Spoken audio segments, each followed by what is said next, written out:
My name's Ed Piskor, I'm Jim Rugg. and I'm pretty sure that recorded, Jimmy. What weekend is it, man? December 5th, 2019. We have we have completed very many of our travels. Hit Kansas City a couple weeks back. We hit North Carolina like last week. Thanksgiving happened as well, man. Busy month, November. We're back in the lab, and it's comic book making time all day, all night, 24/7 now, man. How do you feel being back in production mode? I'm very grateful to be working. I'm several pages into a story that I've been working on. Nothing is more disruptive than like holiday seasons and travel. I always think whenever we go on the road, it always reminds me of like, I don't know how people who live on the road manage, whether it's comedians, wrestlers, rock stars, whatever it is. Like I go for a long weekend and I struggle. Combined with Thanksgiving, it really was the last couple of weeks have not been good for work. I've continued to work and get pieces done, but you know how it is, Ed. Whenever you're in the middle of a story, all you want to do is work on that story. It dominates my thoughts, so I'm constantly thinking of the next page, the next piece. I was inking this morning before I came over here, and terrible time to stop is like I'm in the middle of doing essentially the finished artwork. So I am thrilled to be back at my drawing table most of the time, and also to be kind of on a regular schedule for a little bit. There's still disruptions. Obviously, Christmas is a time where you're traveling, seeing family and things, but November was busy in that regard. So I'm happy to be back. I took all that time off in October, and we did our travels in November. I've been itching to get back, kind of like jacking out of the studio, being forced in that way. I didn't do any meaningful drawing in October at all, so I am like fiending for it. It's the longest I've taken away from the table in 16 years. And it's I'm a back. real thing. Like people talk about and I feel this, if I don't run for a while, you can tell. Like it affects my mood, my poor wife or whoever I'm around. Same thing with drawing. Like you take away the drawing for a week, it's brutal, man. It's like you turn into a werewolf monster thing. It's so different, and it's just like, just let me draw a couple pages, and it really has like a centering effect. It made me appreciate it more by being away from it so long, and just it excited me. Like it just stokes me out to be back on the grind, man. That's something I was curious about. I often think in sports you'll see it with athletes that are, usually it's for an injury or something, but they're forced to be away for a little bit of time. And sometimes you'll see those guys come back with that renewed, almost a love of the thing, especially if, that stuff can become a job, which is what we do. Like it starts out as a thing you want to do when you're a little kid. At some point, especially if you're paying the bills with it, it can become a job. Time off, it gives you a fresh perspective. And I wondered if you were going to come back from Japan and come back from a little bit of a break with that, different energy, different desire. I don't know that it was ever waning. I never saw that in you. But I do think like sometimes a little bit of a break will make you appreciate it and will give you that fresh perspective of like, it's very fun vacation, but you're drawing comics. Yeah. Like this is the best thing in the world is drawing, right? So I do have a little bit of a new perspective and a sort of new train of thought at the moment. It could vary and it could change over time.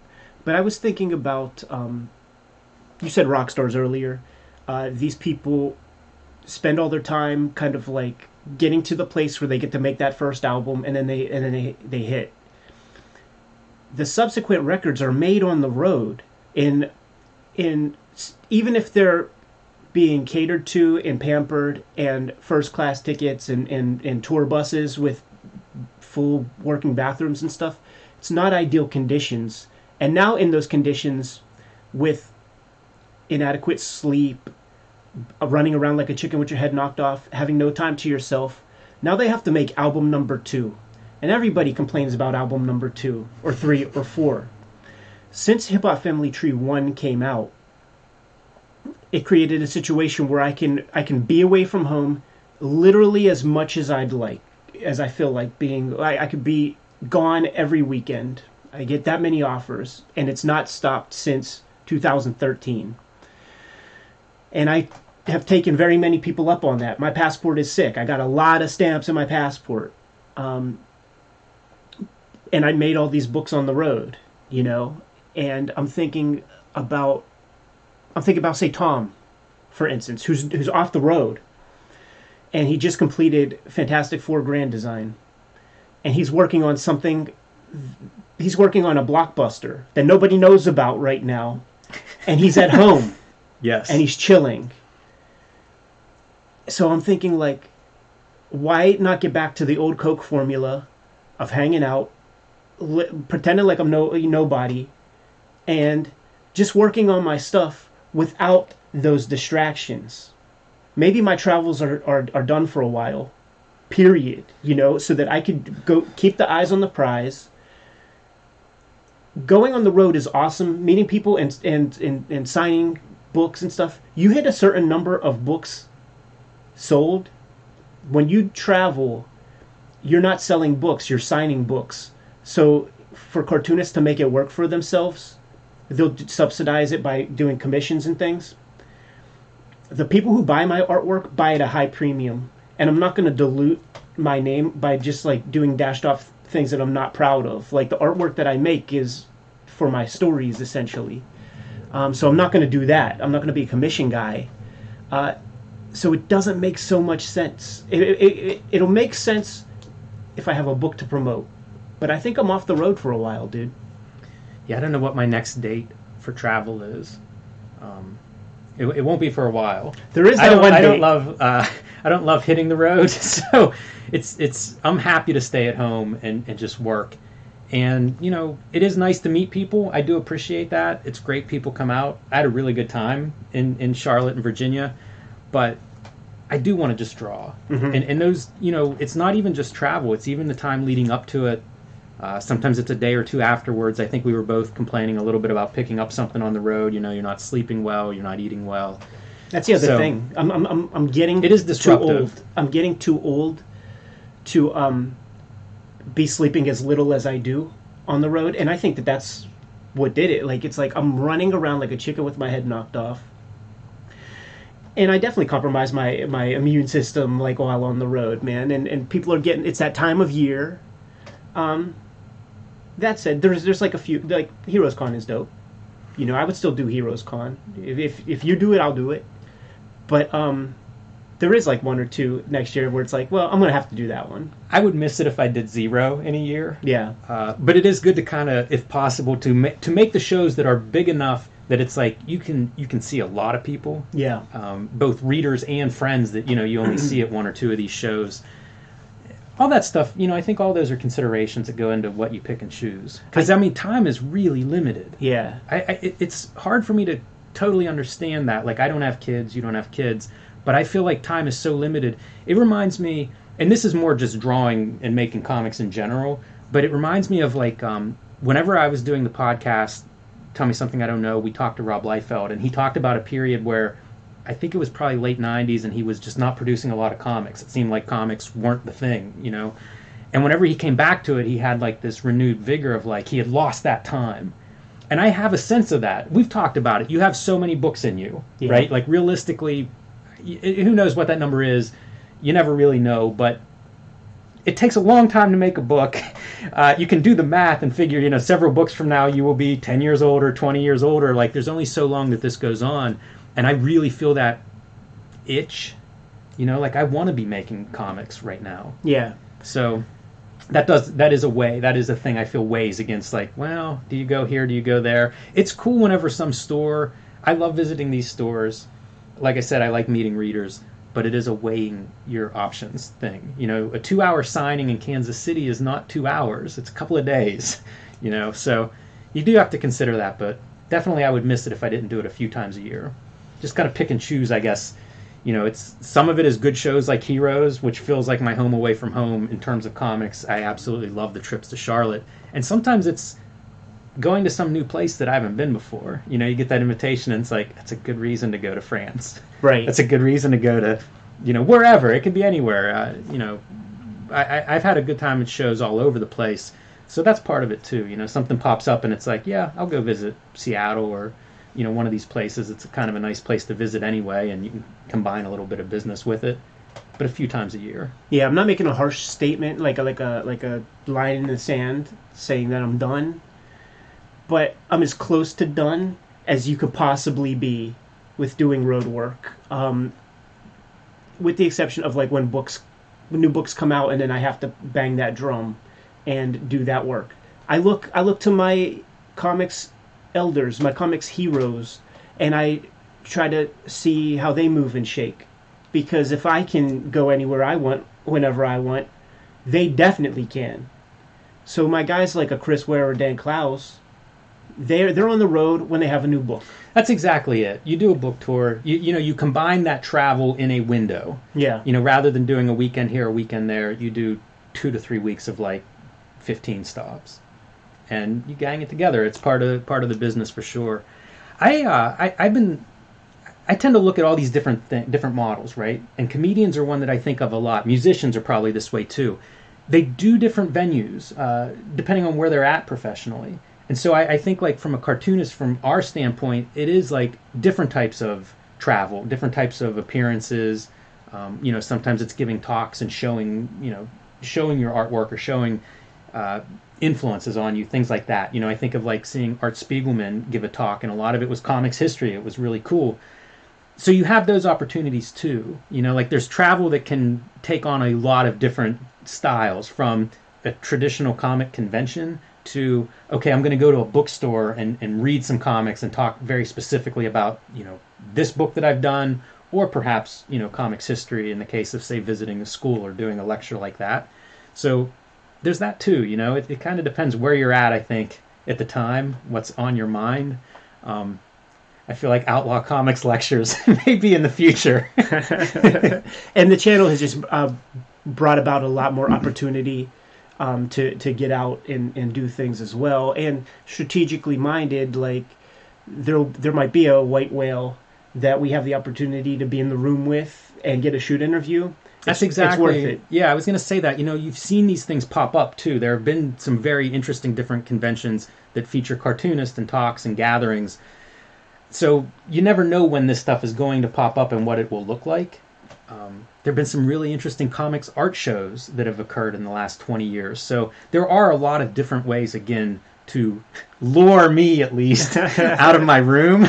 And I love that part. I think that's a real piece of the health of comics today, is that there are sort of these very vital directions that people are putting together shows, putting together talks, putting together events that are very different from town to town and event to event. Can we talk comics production for a little bit? Let's. I created a new piece of routine for myself to begin with. When I wake up in the morning, I have to be out of the bed in 10 minutes or less. 5 if possible. This may not sound like a big deal to you. Maybe you do that naturally. I don't. Because my phone is right there, and now I'm looking at emails. And now I'm looking at news and shit like that. So it's like 5 is ideal. Like wipe the cobwebs away from the eyes, get my ass up, and get going. That's huge for me because I really do spend a lot of time. I could spend an hour just reading shit in bed, and that has proven very valuable to me because it's like get up, shower, work for like an hour or two before breakfast. I've been on the Daywalker schedule still, Jimmy. Yeah. That's I can talk about all this stuff, Ed. Keep going. Yeah, no, please add any piece, man. I'm good for now. I mean, my morning routine is I do stuff in bed. I get up, I feed the cats, I get a cup of coffee, I do emails, I do SVA stuff. There's a routine. It's work, but it's still sort of like you're moving. Yeah. Within 10 minutes? Yeah, I roll out of bed about the second I decide I'm up. Yeah. Like I would just lay there. But anyhow, I don't have any screens by my bed though. Like I can't check my phone. Like if I want to check stuff. Where do you keep your phone? I keep it in my workspace. That's where I have it plugged in. So I get up, bathroom, brush teeth, feed cats, turn on coffee, get that ready, and then grab usually my laptop. I'm gonna do that, man. I'm just gonna make a note of get alarm clock because I do want to know what the time is. Cool. I do have an alarm clock visible, so that Yeah, just helps me. something Like I visible. wake Yeah, up in the yeah. middle of the night and think, all right, if it's a certain time, even if it's dark, it's like, well, you're up now. You're not going to go back to sleep for 27 minutes. Right. It's been proven very valuable, man. I've been able to get up and at 'em. Like the Kayfabers who are hooked up with the channel, subscribed, hit with the bell icon and all that. When they get the announcement that there's a new stream, a lot of people are like, "Damn, you're streaming at 11 a.m."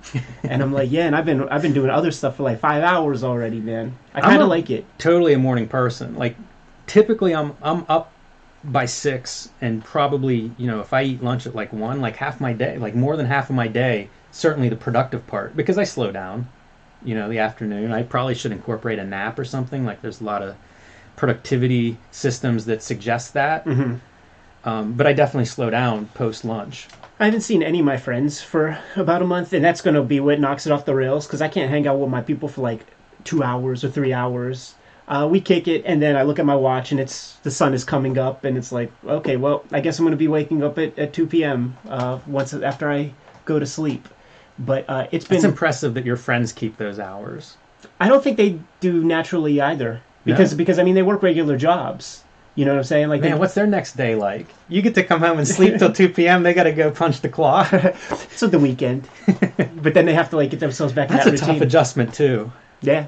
I'm such an old man. It's routine. It's like I don't want to stay up late on Saturday night. It throws everything off. I've been.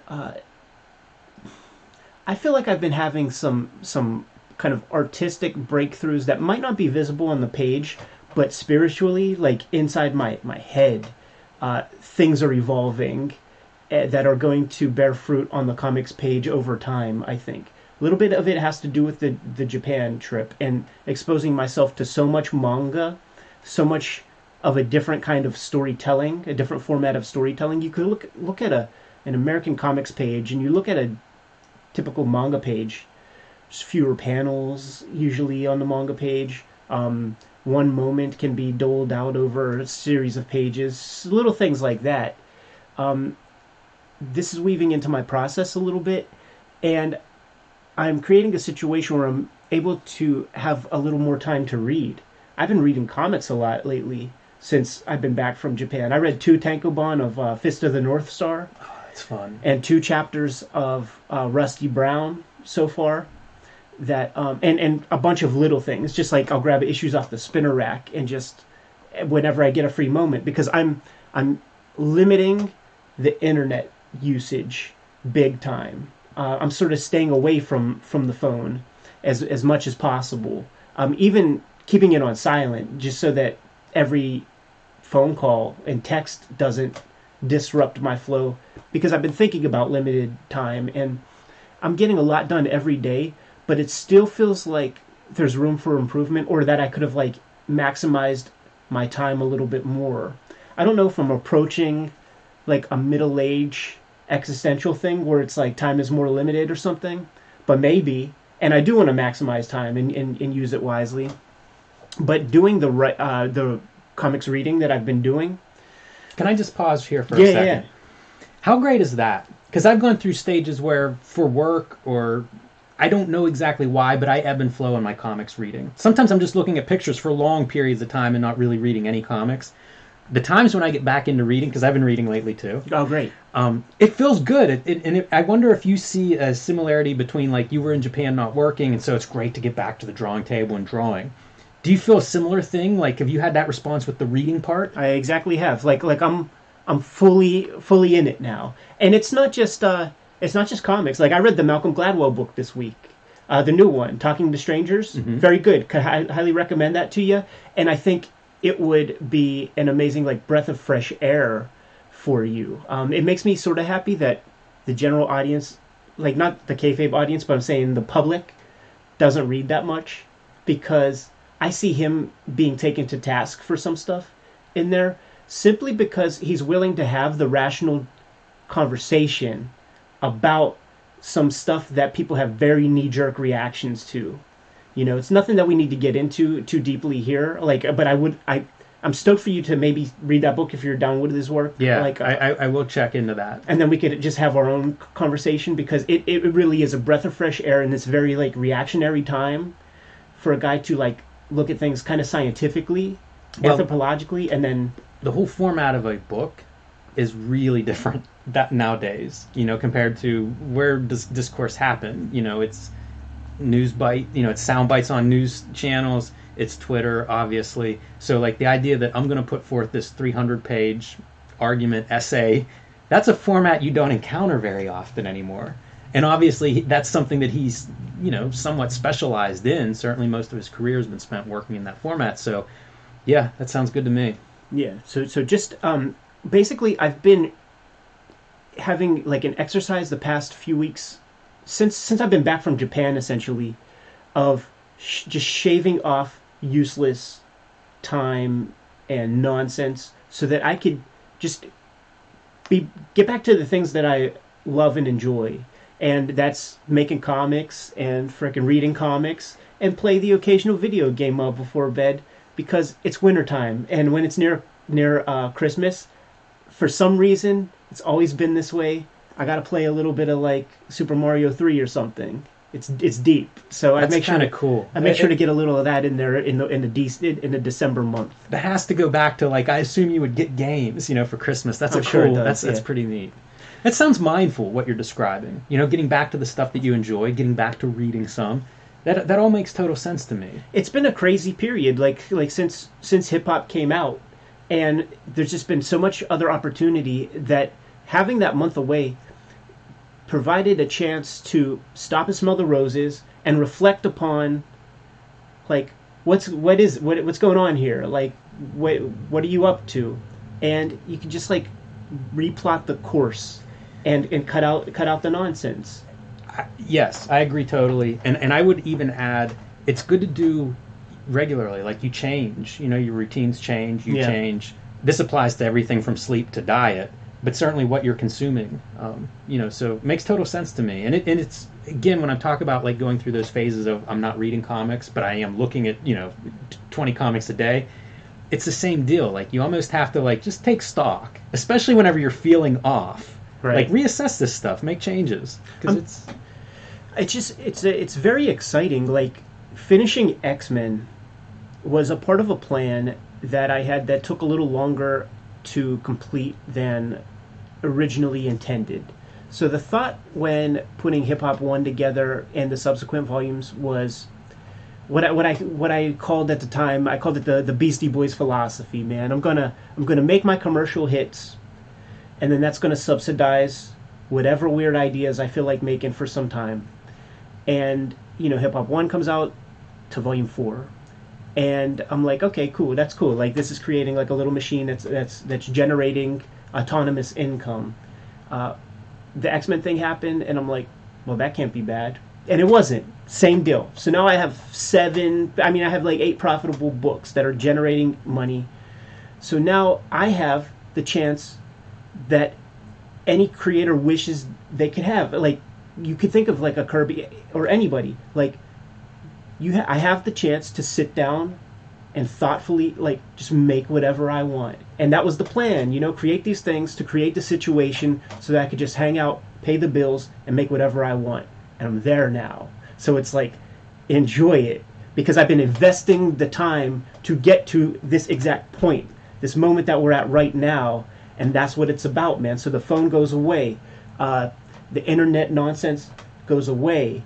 Ironic that we're here working, but this is work, and Yes. and Kayfabe means as much to me as my comics. Like it's a 1-for-1 thing, and it's been a great couple of weeks. Like it's been a great month since I came back. I'm thrilled to hear all this. Whenever months in advance, I knew you were going to Japan. This was something I was curious about. What kind of overall impact that experience would have on you? Because everyone I know that's gone there feels like it's been a profound reaction to what they've encountered. I like to hear that you are enjoying this. Like you worked towards this goal and you're conscious of being there. That's great. That's amazing. That's how I want to live. Is being conscious of this stuff. Like my life's pretty good, Yeah. and I want to appreciate that, So I'm glad to hear that you're that's where you're at right now. It's a good place to be. It's a place to really. It's good to take stock regularly. It's increased the student part of my brain because of all the reading and absorption of ideas. I'm in a space of I'm in a sponge mode when it comes to a lot of like it's like the creative mode is one piece, but now I have to take in information because I have this chance to make whatever I want. So it's like a writer should write what they know. So maybe like learn a lot of things. And early in the year, whenever we started the Kayfabe weeklies, some of the things that I was talking about that I was checking out in like Kayfabe 1 through 5 or whatever was those master classes with like David Mamet, Aaron Sorkin, those guys. So and I re-listened to those over the course of this year, probably each one 3 times. And I have a good idea of what their philosophies and methods are. So then I read a Rusty Brown and revisit. Like, I haven't read the complete book yet because, can you agree Chris Ware's a little overwhelming? Like, take him in doses kind of thing? The chapters, those books that came out 1 per year, that is a consumable chunk. That's satisfying. It is, although those things are pretty dense as graphic novels or graphic novellas. Individually. Yes. Yeah, and we're talking 60-page books or 70-page books. He would put out 1 per year. And the first one came out in 2005, so the complete Rusty Brown is out now. The guy's been working on it 15 years. It's amazing. And revisiting those early books, I now have the words of Mamet in mind. And I have the philosophies of Sorkin and Neil Gaiman in mind while I read new stuff, and I'm able to see the application, and like it was Mamet who said when a student is ready, the teacher appears. It's in his master class, and it's all becoming clearer. And now I'm able to look at my pages and see where I'm fucking up, usually dialogue-wise. And what will happen is, for the past couple pages that I've been doing, the dialogue has, when I first scan it, and even the stuff that I put up on Instagram, is what I would call plot-driven dialogue, where it's advancing the story, and it's like, no, like, get all of that out there, erase that shit, and let's become a little bit more evocative of the character. Like, the plot is happening. You're watching the plot happen. Let's build character a little bit and have some interaction and start to define these characters a little bit. Like, reading all of that and listening to all the master classes and the Alan Moore, and you see all this contradictory stuff. Now I'm in the mode of like putting something together. So now I have to pick and choose. And the consensus amongst those people that I mentioned would be stuff like, when you're building a character, Alan Moore's philosophy was like, write out biographies of your characters and like know what their breakfast is and shit like that. And everybody else was like, don't do that. Waste of time. All that people know about your character is what they see or read. And that seems to make the most sense for me, because it's like, as I put a sentence in a character's mouth, it slowly solidifies their personality, like the kind of person they are. And I think about the history of comics. What Stan Lee brought to the table early on was to create just some dimension to these static characters, so that now we know people, and they can have more dimension than needing to get prescription for their grandma or whatever the fuck. So I just have all of these ideas in mind, and my comic is an exercise now in application, and that's exciting to me because I'm watching it. I'm watching my strides as a writer get better in front of my face. I'm like at a stage. You're going to think whatever you think about the comic. That's not for me to decide. You're going to decide whatever you want. But I can see the growth in the writing in the same way that I was able to see the growth in my art at a young age when you hit those like spikes, and that's keeping me coming back to the drawing table, man. It's exciting whenever that works. I think about that stuff, in the writing process in terms of character, and I know what Alan Moore is describing. Like it does make sense to me, and I often think of it as like by the time I finish a book, like I totally know it. Yeah. Which isn't too helpful on page 2. Right. But it's so true what you're describing, and I think that there are I'm going to use Dan Cloud. Lots of stuff. One, I picked up Rusty Brown too, and I haven't reread it. I've been reading it in pieces too as it was coming out. We should definitely talk about that book. Both read it and then sit down and talk about it because of all the reasons that you've just articulated. There's so much to unpack. But one of my favorite cartoonists was Dan Clowes. Dan Clowes. I still love his work.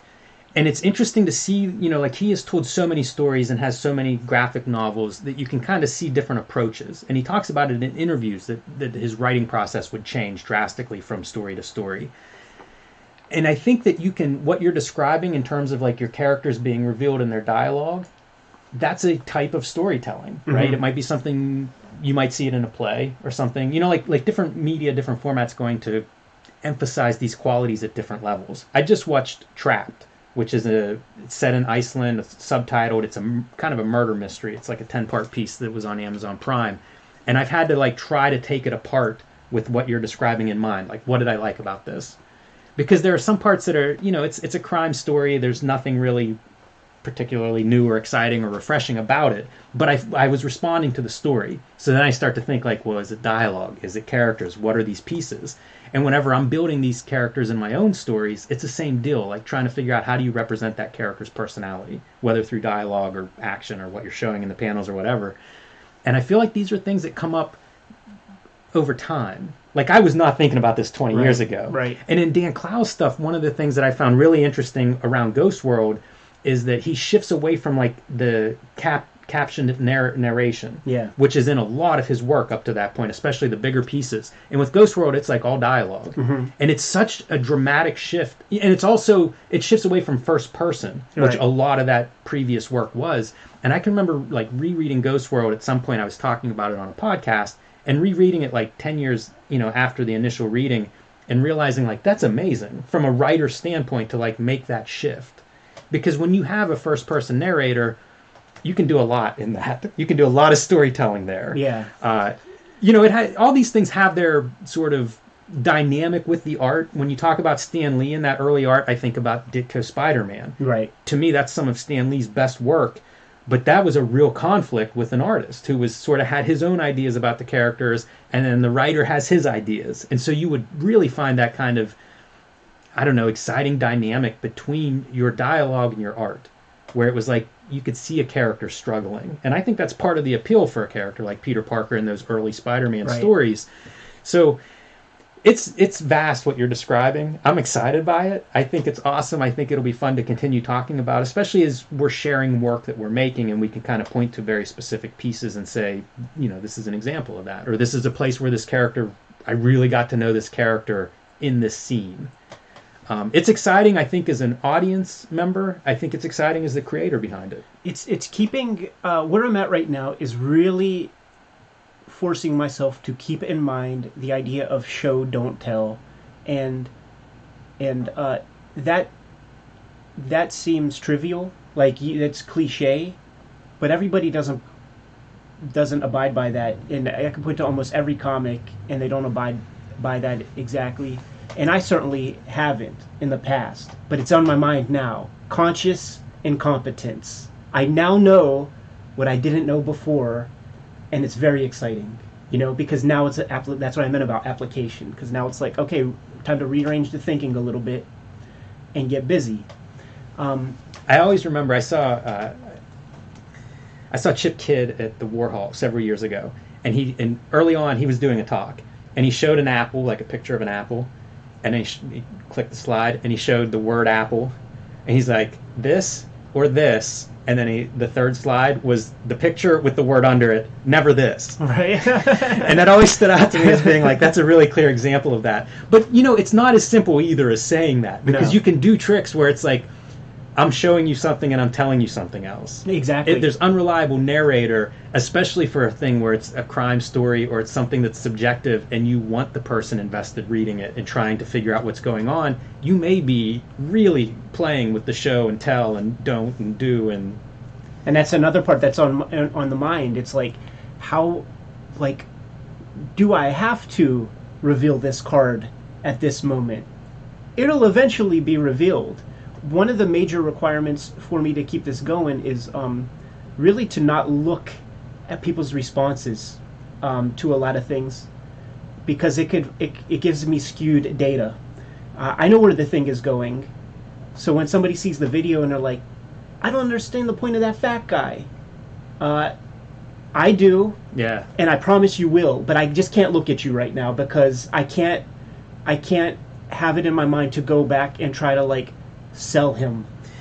This, okay, exactly what you're describing. I think of thinking about it a lot with the writing class we took this past summer. Yeah. You know, the idea of when do you reveal this information. As a reader, I'm kind of conscious of that. You know, it's the show Trapped. It was a show, so like they would reveal something at the end. You could almost know exactly when it was ending based on like the revelation of some piece of information that you then wanted more of. Right. I just listened to Ron Fuller, wrestler, Tennessee. I think it's Studcast, but he tells stories about old wrestling, and he was the booker, so it's very detailed, and he brought this guy in who had like a black glove that he would load, and you know, it was a villain, it was a heel, and he said that right away he told the guy, don't use the glove to get out to beat anybody, because if he could get over and be hated before he stooped to cheating with this glove, imagine the next level of heat, you know, a couple of months into his run, whenever now he uses that glove, you know, and it was the same deal. It was revealing that information. And when do you do it? Do you do it on the first night he shows up in the territory, or do you build that character and then you get to amplify it one more level or two, you know, a couple of months into his run or into his feud, you get to make him even worse. It's like this one more piece of information you can add to that character, and you can use it on week one, or you can save it. And it'll be really nice when it pays off, when you think the fans can't hate him anymore and he stoops to another level of cheating. It's exciting. Like what we are talking about right now is the beautiful puzzle that is comics, you know? Like there's so many pieces to it, and there's so many different directions and ways to go. These are the things that are on a cartoonist's mind while they're putting together a comic, you know? I don't think they are. I think they're on the mind of certain cartoonists. Right. You know, probably some of my favorites. But I mean, like we said a minute ago, this stuff never occurred to me 20 years ago, 10 years ago, last year maybe even, you know, like especially this information stuff. Like, I would be thrilled with the idea, like, oh, this character has this trick glove or whatever. That would be enough for me. I'd be ready to go. It's Cable, has a metal arm. Let's run with it. If, you know, the idea of like, time this out. Like keep elevating the stakes, right? Those are, you know, I don't think most cartoonists are thinking at that level, because I don't think most cartoonists are 20 years in. You know, you do this, you make a graphic, like how many cartoonists make a really promising, exciting comic, but get pulled away into animation or writing or some other field of business? You don't see that much of, like, it's a lot of tools. Yeah. You know, I was thinking when you were describing dialogue, like, who are the great dialogue writers in comics? And there aren't very many, in my opinion. You know, I don't know that you can point at an average comic and say, okay, here's an example of this. I think it's a rarity. You know, I think there's a reason that a guy like a Dan Clowes is so good, because man, most people aren't mastering that many tools. Yeah. And really, I think he thinks about it. You know, I think Chris Ware thinks about it. I think there are definitely many cartoonists that do, but not the majority. Having the conversation right now is going to put just that little seed in people's minds. I personally, as soon as this stuff comes up, then I start seeing it. You know, once you're aware of it, once it's out there, and it can be from a drawing skill to, again, the writers, you know, like now whenever I come across whatever I'm reading at night, and it's like, this is really great dialogue, I'll see it, I'll spot it. You know, it helps me just bringing this stuff out and identifying it, because it is where my eyes then, you know, it's like they're constantly looking for it. One of the things, like this is in relation to the first couple chapters of Rusty Brown, some of the things that I made note of while reading after absorbing all of the teachings of these people through these master classes and whatnot, man. Mammoth, when I was younger, last year, like you said, last year maybe, my thoughts were that writing is manipulation. I'm trying to like take you through this story and try to make you feel things and experience things and the things that I want you to feel and experience and all that. In Mammoth's masterclass, when he was talking about just people in general, and like when you're on a movie set, you discover through words and actions like who a person is, who the other person on the movie set is. Are they reliable? Are they not? Through the things that they do.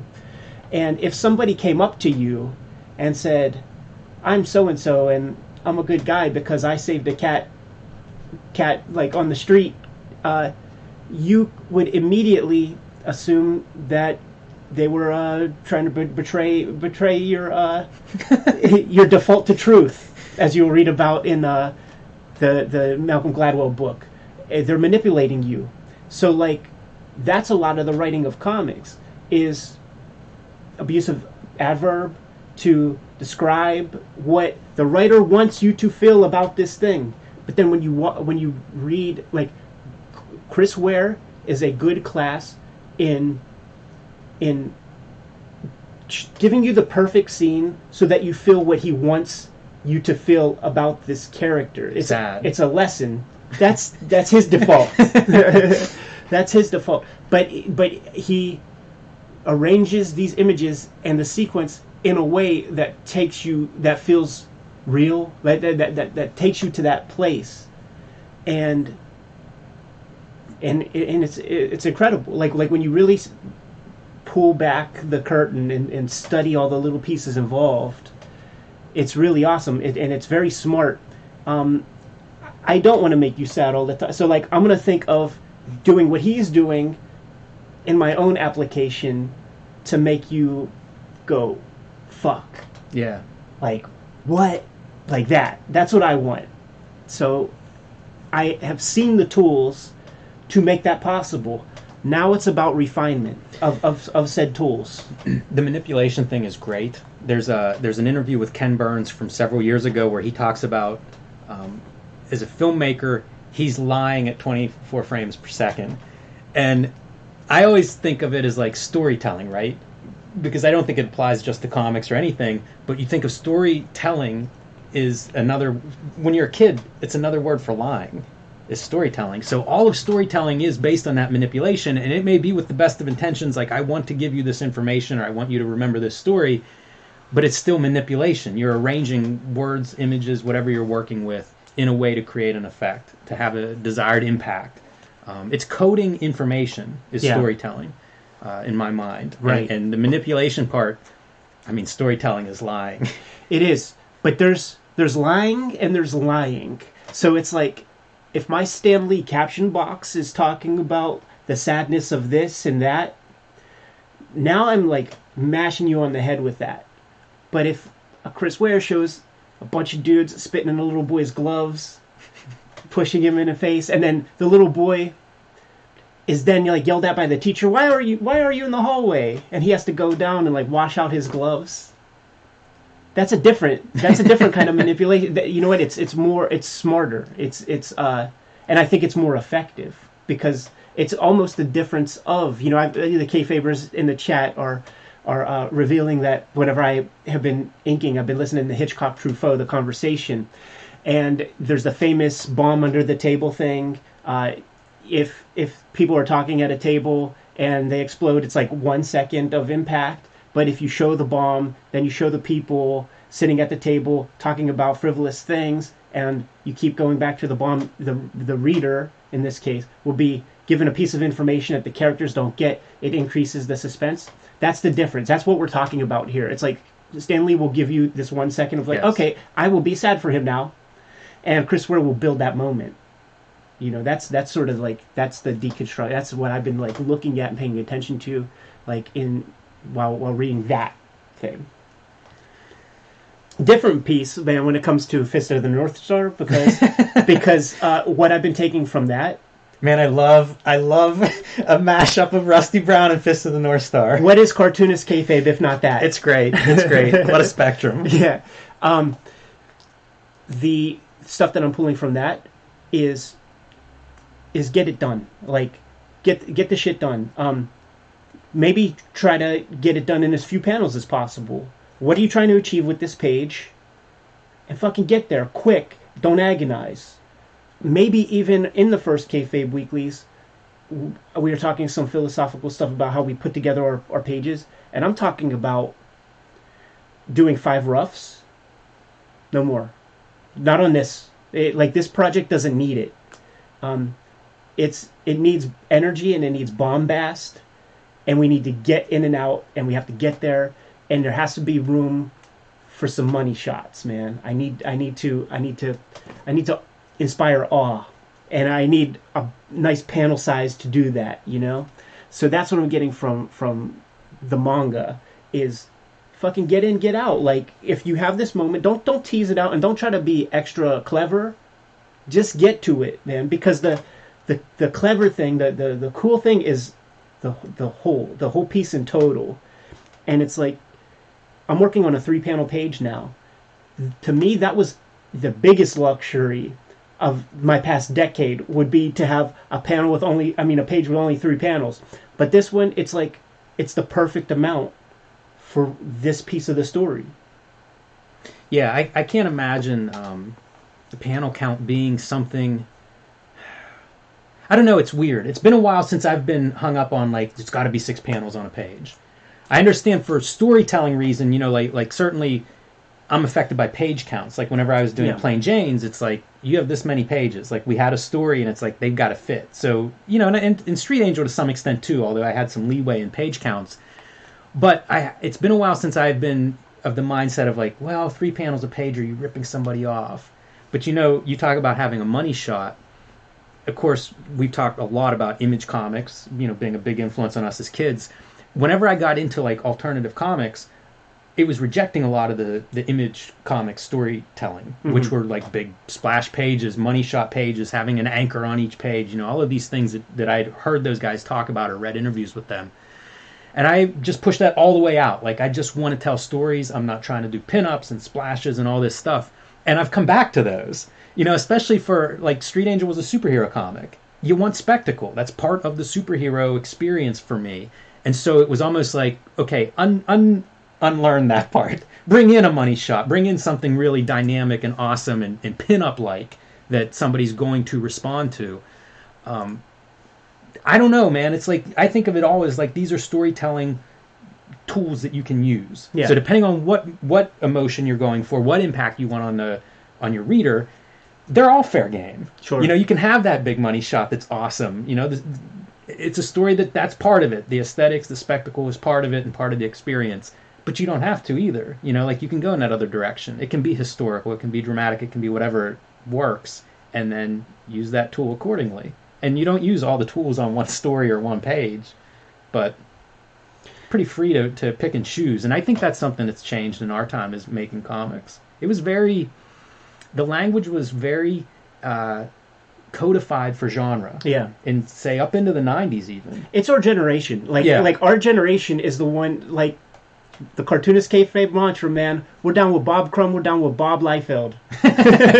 Bob the Bob, for sure. Speaking of which, I throwing some Fist of the North Star under the microscope or in the book club, that would be a fun one too. Oh, dude, there's some incredible. It's a very different type of storytelling than Rusty Brown, for sure. Expect to see a few things on the Kayfabe Instagram in a little bit here, though, man. In the chat room right now, like, popped in Dan Frega and Ben Marrow, which is another Kayfabe-ish tandem, and some of the Kayfabers are like, let's get an interview with these guys. And if the audience has been sticking with the channel for a little bit, they saw that we did some streams and are testing some new technology, some new software, and this is going to make the remote interview possible, you know, especially if I go full Alan Moore and never leave Munhall, Pennsylvania ever again, man. Yes. Then this is the way that these interviews happen. And we've been testing it. We've been playing around with stuff, and we've got some big fish, man, who contacted us about talking to us, man. And we got to we pretty much ironed out the kinks. What I'm saying is, Kayfabers, if you haven't done so, you have to hit the bell icon, because we're going to stream many of these conversations, and you're going to kick yourself in the butt for not being in the chat and not getting those notifications and having to see these interviews and conversations after the fact.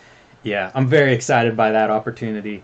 There are so many people I want to talk to about what these conversations. Certainly I've talked to Ben Mara about it. I've read plenty of Dan Fraga interviews coming up. There's so much that I want to do in year 2. We wrapped up year 2 kind of on the road, and I have been thinking about what are we going to do next. We wrapped up year 1, I should say, and I've been looking forward to year 2. And I've got lists of videos, books I want to review, people I want to talk to. I feel like this is going to be a just rule-breaking, whatever we can come up with will go this year. So definitely, now's a great time to be jumping on Cartoonist Kayfabe, because I think the second year is going to be amazing. And one thing I'm going to solicit right now, I want to look at some Christmas comics in the next couple of weeks. So, please leave comments below for recommendations of that. That is something that I've been putting together a list of. And man, there are hundreds of those things. So we will not be covering all of them, but I would be interested in looking at a few of those as we get closer to Christmas. So if you guys have favorites or recommendations, please share those in the comments. Make this channel your own.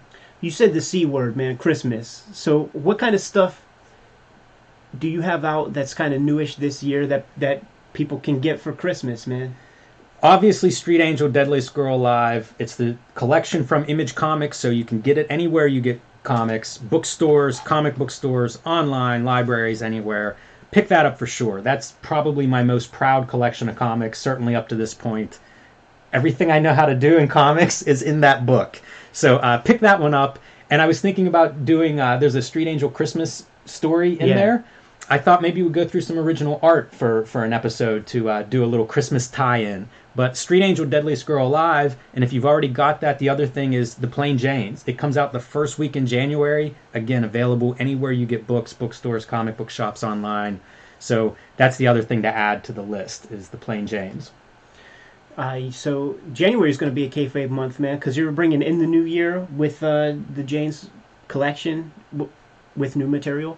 And towards the end of January 20th, my studio edition, Fantagraphics, comes out.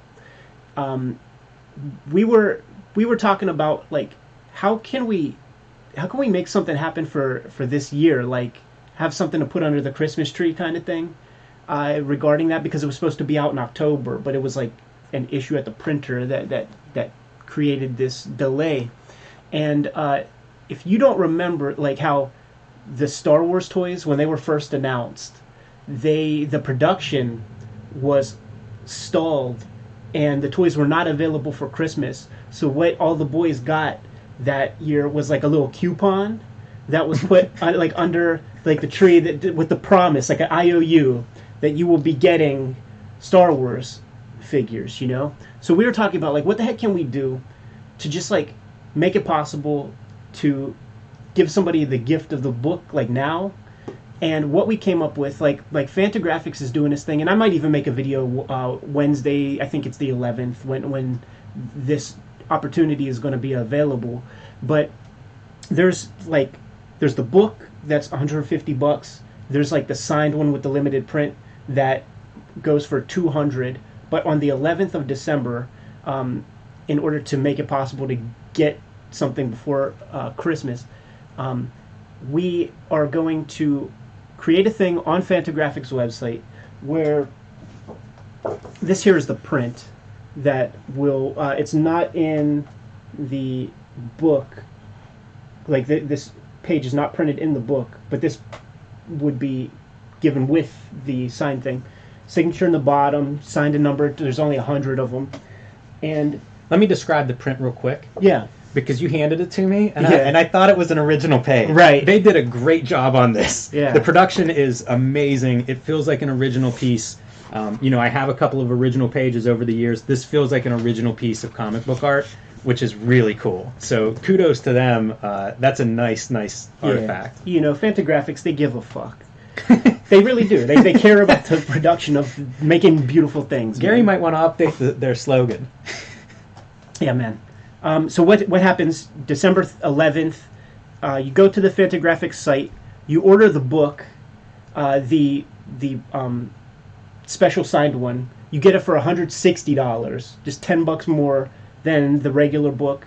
We will immediately ship the print with the promise that the book, you're going to be one of the first people to get the book once it's available January 20th, man. That's really awesome. And if you're doing this for somebody, if this is like a gift, for somebody special, grab that print and try to get it framed. Yeah. By Christmas is the thing that they could open, because it looks like an original piece of art. It's really a nice print. Yeah, it's smart. And you could just get those 11 by 17 frames like at Target, $10, and it'll fit the size and all that, man. So be a nice thing to unwrap in the morning. Better than a coupon for a Star Wars toy, I think. Yeah.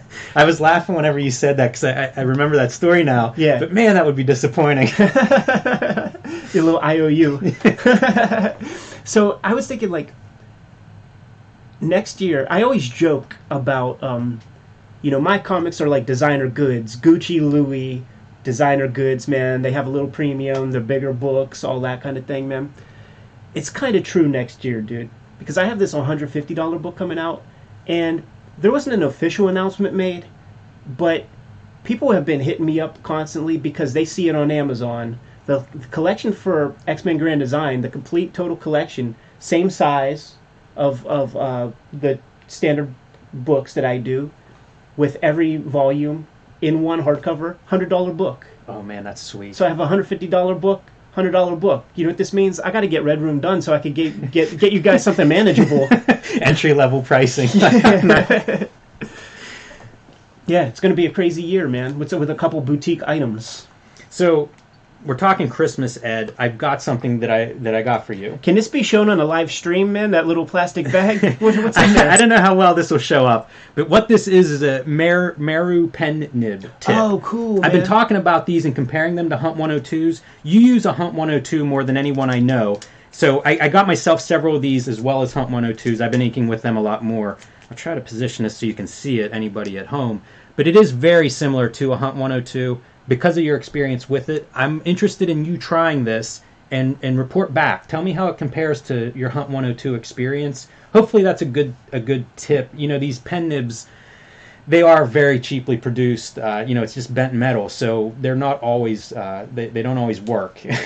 Hopefully this is a good one. I haven't tested it out, but I did use one that came in that pack that worked out great. And I'm just curious to see what your reaction is, because I've been using that and the Hunt 102, and they're even more similar than I remembered. I'm actually enjoying the Hunt 102 again. Yeah. So give it a try the next time you need to switch out a pen nib and see what you think. Will do, man. I've been that's the other thing I've been doing before bed is just rewatching some Man Bends. Oh, I learned a new tip. Okay. Watching some Man Bend. Once again, man, when the student is ready, the teacher appears. I'm using duotone on my pages. That's the finishing step, is to get some grays and some shadow and stuff in there. And there are moments where in the production of it that I'm not thrilled with the way my stuff is looking, and then I redo everything. And I was watching an episode. I forget who the mangaka was, but the mangaka was complimenting Urasawa on some of the zipatone techniques that were used in Pluto. And it was kind of funny watching the exchange, because that's stuff that's done by the assistant. and Urasawa does acknowledge that, but he said the profound thing to me, and we can talk about that for a minute. When using zipatone, there are two general ways of doing it, and he instructs his assistants to use dot patterns and zip screens to denote shadow, not color. And that's something. And what I was doing was using it in the color sense. And he goes, it just works better if you do it like with shadow. And I started to think about that in relation with the stuff I'm working on. Now we could think of early period clouds, like let's say like a velvet glove. That's zipatone for color. This guy would always have the same gray Yeah. pattern on pants and all of that. It creates a flatness. With Clou's work from that period, the flatness was fine. There wasn't modeling or anything like that. The flatness is good. For what I'm doing, the flatness is no good. And when you see it done as shading, that's when you see them gussy up and chip off dots and play around with, like, they don't just like apply it and let it lie. They fuss around with it and add some texture, and it takes the flatness away. It creates the dimension, you know. And that was something I was immediately able to go back and start to apply to my work. This is the same exact thing that we were talking about half an hour ago about writing, and you become conscious of this stuff. Like, Yeah. as soon as you become aware of it, you can see it on every page. Yeah. You'll think about it for everything you draw now the rest of your life. Yes. But it's like, it's not always, you don't come to the drawing table in the beginning with all of this, I don't know, thought process. Just, Yeah. having those ideas. That's really interesting to hear. I don't remember that man, Ben, so that's really insightful. Yeah, and like when you play with your zips, man, like it'll give you just another piece to think about, man. And that's where we get into that thing that comes up whenever we're in conversation at festivals and stuff all the time, when people are like, when's your next thing coming out, and all of that. And we have to tell them, the more you do this, you don't get quicker. You don't. You don't get quicker, because there is so much to think about, and there's a lot on your mind in terms of like what you're trying to get across on the page, and that could bog you down. But like the great Art Spiegelman said, man, too much think, not enough ink. Get some fucking pages done, you know? That's what our friend the Deadline is good for. Yeah, and I'm in that stage now. It's a very odd time for me. Like in 2020, the bulk of what my income will be is royalty based, and I guess it was that way with hip hop, but the royalties were like so incredibly ridiculous that whatever. But now it's like, gotta get like, this book needs to get done, because you need a fresh infusion at some point, you know, just if you're playing the game. And that is a thought on my mind. You know, this next year is what I call an investment year. And this may happen for the next couple, three years, where it's like I put out a fresh book idea, and then, you know, like the royalties take a long time to come through, and I'll be 6 months into the next thing by the time that first royalty check comes in. And then maybe, you know, in 3 or 4 years, like I'll have a better sense of like where things are at or whatever. But the stuff that I'll be getting, for the most part, because I'm turning down illustration work, it's like I've earned myself the chance to make my comics. But in order to make many comics, you gotta show up. They gotta come out, and people have to read them. You know? Do we have any other pressing business? I have one more. This coming Sunday, Yeah. I'm going to do an event at the Ace Hotel in Pittsburgh. It's called Kate's Kid Book Bash, and I'll be selling the Street Angel books there, so you can come and get them signed. Again, good for Christmas gifts. It's all books, mostly picture books. So I will be there Sunday, the Ace Hotel in Pittsburgh.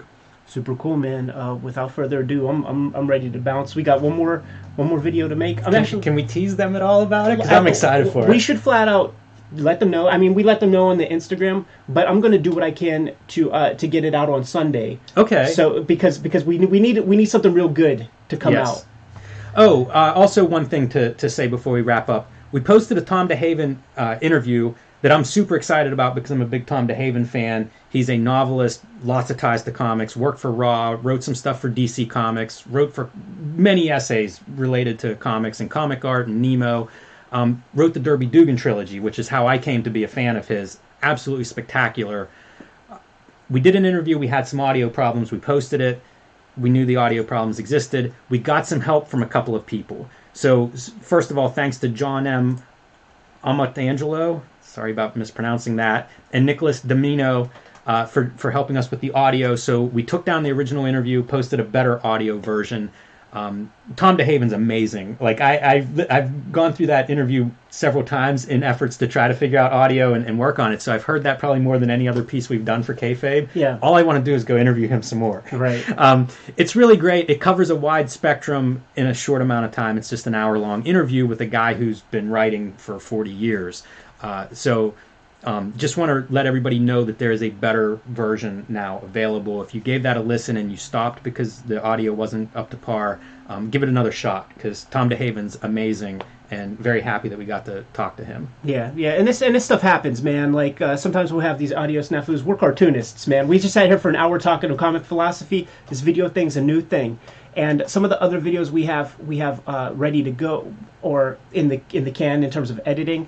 We have a shoot interview with Jason Hamlin, the retailer to the stars, and you're going to find out why we call him the retailer to the stars. We also have a video going through his collection, showing off super rare things that I thought I would never see with my own two eyes. When we shot the footage looking at his collection, we now have gimbals for our phone to keep them very, very stable. And the reason why we even knew to get that was because we have a video with at Warren Bernard's collection where we went through his house, man. We only it's funny, the video is about 2.5 hours long, and he was mad that we weren't staying longer.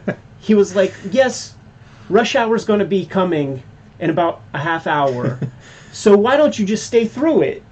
And we were just like, "We can't. We got to go." I feel like you could be there for 2 weeks and not document that whole collection. It's spectacular. But I was feeling like I was being as steady as possible, and then I take a look at the footage. It's not as steady as can be. So show us some kindness on that one. But we've addressed it. Like we figure shit out. We address these things, creates better product. But tease Sunday's video, man. We've been talking about this one for a while. It's a Comics Journal interview that we're doing, or that we're going through, of Kevin Eastman. Big focus on Tundra. Obviously, Kevin Eastman, known for Teenage Mutant Ninja Turtles. There's some coverage of that as well, but a lot of coverage of Tundra, his publishing company, that I feel like the legend just grows with time. Ran for a couple of years in the early 90s. Pretty spectacular. Produced work from Neil Gaiman and Dave McKean and Mike Allred, Al Columbia.